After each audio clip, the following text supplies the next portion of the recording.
Ahojte, chcel by som vás privítať pri dnešnom videu, kde vám ukážem, ako funguje naša fotovoltaika, ktorú máme na dome. Ide asi o najjednoduchšie zapojenie, kde v podstate zohrievame iba teplú vodu. Toto zapojenie som robil kompletne sám. Ide o tzv. Ostrovný systém, kde v podstate nie je to zapojené do siete a ani to neodoberá zo siete, ak treba. V podstate iba je pripojená jedna špirála na ohrev teplej vody. Zopár faktov možno. Máme nový rodinný dom, asi 3 roky v ňom bývame. Je to bungalov, cca 200 metrov štvorcových. Bývame na západnom Slovensku, takže je tu relatívne teplo a je tu veľa slnečných dní. V dome máme iba elektriku, nemáme plyn a naše primárne kúrenie v zime je drevom. Toto video nie je o tom, ako zapojiť fotovoltaiku, ale o to, ako sa s ňou žije a ako nám funguje. Ako som vravel, primárne kúrime drevom a máme systém spravený tak, že máme veľkú 1000-litrovú akumulačnú nádrž, ktorú som chcel nejako podporiť. Primárne sme mali v pláne, že by sme mali na streche dva kolektory na teplú vodu, také tie klasické solárne, kde cirkuluje teplá voda, ktorá by zohrievala túto našu akumulačnú nádrž. Ale keďže sme si nespravili žiadnu predprípravu, čo sa týka prierazu v streche, tak teraz by sme už to museli dodatočne nejako vrtať a tá montáž by už bola zložitejšia. Ale keďže na elektriku som mal naťahané nejaké husie krky, nejaké chráničky, takže elektrický kábel pre mňa do technickej miestnosti nebolo problém dostať. A keďže celý dom máme v podstate iba na elektriku, tak voľba padla na fotovoltaiku, ktorú teda vieme využiť v rámci celého domu. Respektíve tú elektrickú energiu, ktorú vyprodukuje. Keďže nie som expert a skúsený elektrikár, tak voľba padla na úplne najjednoduchší systém, aký v podstate môže byť. To znamená, náš systém pozostáva z panelov, najjednoduchší menič, aký môže byť, ktorý vie obsluhovať iba nejaké odporové zariadenie, v našom prípade špirála, ktorú máme už v akumulačnej nádrži. Keďže kúrime drevom, využívame akumulačnú nádrž, ktorú má 1000 litrov, kde sa vlastne naakumuluje teplá voda, ktorá obsluhuje aj užitkovú teplú vodu a práve v lete, keď sa drevom teda nekúri, tak je v nej špirála, ktorá zohrieva teplú vodu ako užitkovú. Keďže ide o novostavbu, tak náš dom je veľmi dobre zaizolovaný, 20 cm polystyrenu po obvode a na strope máme cca 50 cm ako spádovú vrstvu. Ešte musím povedať, že všetky obytné miestnosti máme smerom na juh. Dom má ideálnu orientáciu na čistý juh, kde všetky obytné miestnosti sú práve na tento juh a všetky technické miestnosti a kúpeľny sú na sever. Táto orientácia veľmi dobre funguje, to znamená, že v zime sú veľmi dobre tepelné zisty, keď sa opre do okien slnko, ale samozrejme v lete to treba tieniť vonkajšími žalúziami. Takže čo sa týka samotných panelov, toto už je finálne uloženie panelov, kedy sú na takýchto nízkych podstavcoch. Nie sú tie podstavce veľmi vo veľkom uhle, sú takto zaťažené kockami, ale tým pádom nemusím riešiť, že by som sa bál, že nejakého sfúknutia, ak by boli v nejakom 40 stupňovom uhle, funguje to veľmi dobre. Takže tuto už môžete vidieť, že teda je to niekedy okolo obeda, kde slnko bolo veľmi pekne, svieti na ňo celý deň, nie sú nikdy zatienené žiadnym káblom, žiadnym komínom, ničím. Tým, že máme tú strechu takú veľkú, tak som ich vedel uložiť tak pekne, že ani atika ich nezatieni. Je tu celkovo 8 panelov, každý je 425 W píkový, dokopy je to teda teoreticky 3400 W alebo watt píkov. Ako som vravel, nie som expert, tak mi prosím prepáčte niektoré tieto technické veci, keď neovládam dokonale. Ešte vám ukážem detail tých držiakov, sú to v podstate také dve zetka, kde jedno je vpredu, jedno je vzadu, je to vyrobené z hliníka, malo by to vydržať. Zaťažené sú takýmito dvomi betónovými kockami, prišlo mi to ako najjednoduchšie riešenie, relatívne najlacnejšie, dobre sa tie kocky na tú strechu vynášali, dobre sa s tým robilo. Tu musím poďakovať Jankovi za pomoc s týmito kockami.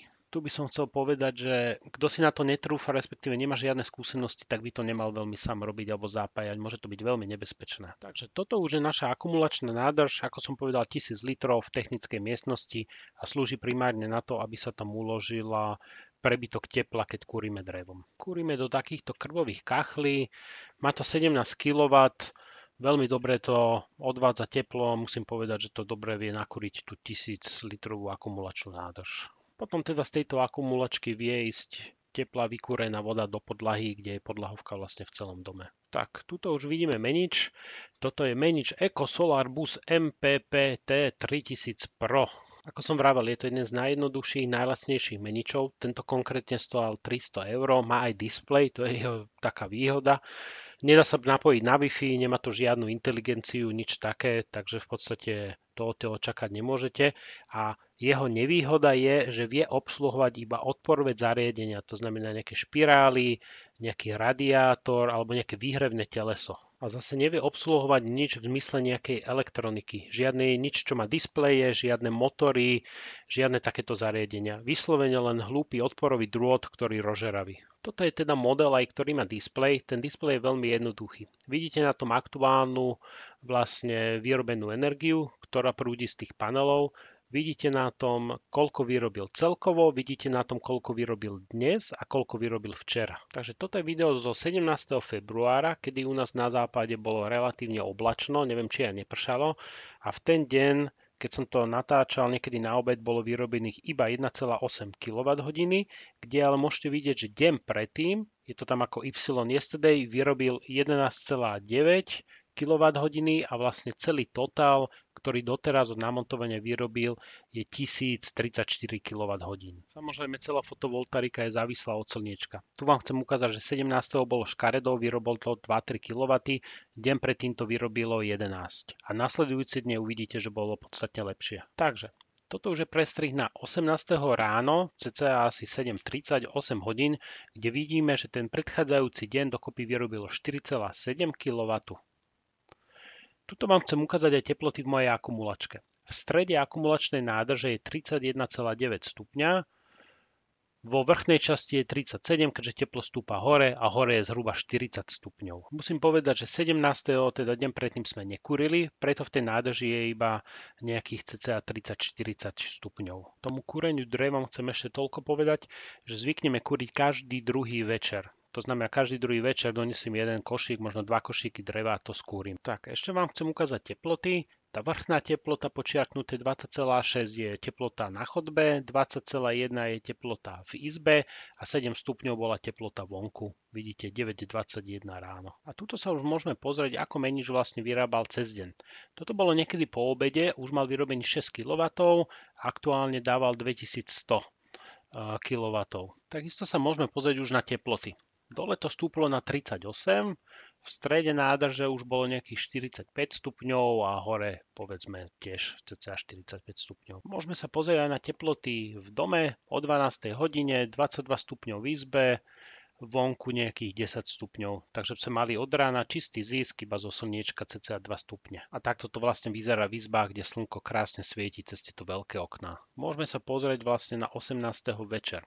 Menič už nejde, pretože displej je vlastne vypnutý, keďže on si bere celú svoju energiu iba z týchto panelov a vidíme teda teploty v nádrži. Dole 40, v strede 43, hore cca 53-55 stupňov. Keďže displej nejde, takže nevieme sa pozrieť, koľko to vyrobilo kWh v ten deň, ale čo vidíme je, že v podstate ohrialo 500 litrov, polovicu z tých 1000 litrov zhruba o plus 10 stupňov, 10 až 15. Takže a tu je už video z 19. rána, aby sme videli na displeji, že koľko to teda vyrobilo deň predtým a bolo to 13 kWh energie. Môžeme sa ešte pozrieť na teploty v nádrži, kde vlastne teplota nám klesla v strede nádrži na 33 stupňov a vyššie zhruba 43-44 stupňov. Prečo vlastne pozerám stále na tie teploty je fakt, že vo vrchnej polovici tej akumulačnej nádrži je had, výmeník, ktorý vlastne distribuuje teplú užitkovú vodu. To znamená, že keď tá teplota v tej nádrži hore klesne na menej ako 40 stupňov, tak voda je už iba vlažná. 40 stupňov je ešte fajn voda na kúpanie a sprchovanie. Ten deň, ktorý sme monitorovali, bola nedeľa. Bolo síce pekne slnečno, ale boli sme všetci doma, tým pádom sa teplá voda používala.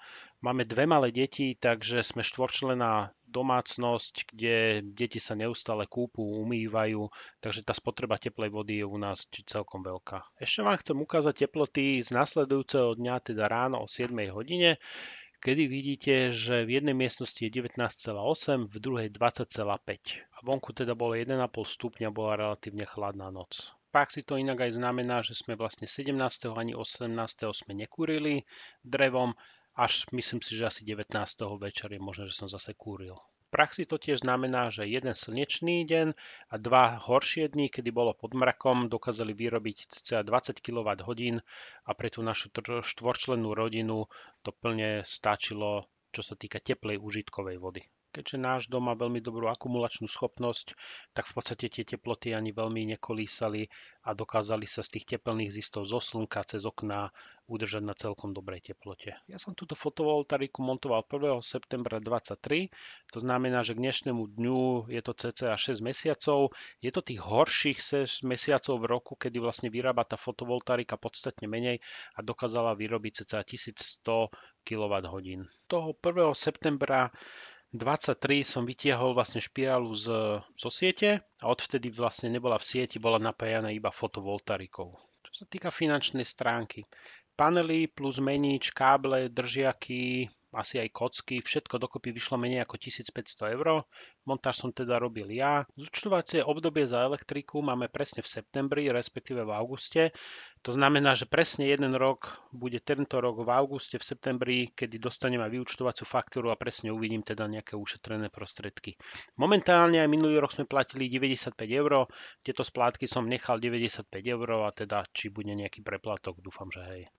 Ja z mojej polročnej skúsenosti môžem teda fotovoltaiku odporúčiť.